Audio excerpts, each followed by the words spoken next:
Hi, my name is Rohit Mahajan, and I'm one of the co-founders of Roar. I'll be demoing today the creation of uh, the AR content using Editor. So I go to the Roar website, and then I'm going to be logging into the demo account. We are using Editor to create the AR. So we hit on the Create AR button. That's going to take us to the Editor. And in this demo, we'll be looking at the target image. I do a select, and that would bring up the panel for me to bring in a target image. I have preloaded a Coke image can. That's what I would be bringing.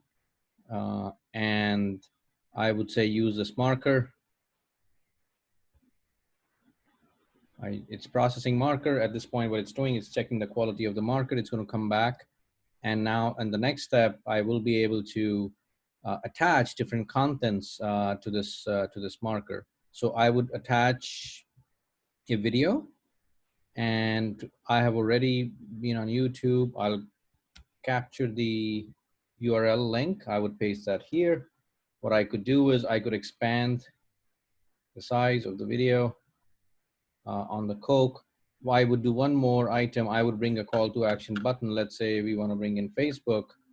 I brought in the Facebook button. I will then capture the Facebook Coke page. This is really a call to action button for this Facebook button. At this point, we have created. I would hit the save, and at this point there's no need to test. You just save, and it directly publishes the content. Boom, done. Our first Roar content is created using Editor. Thank you so much.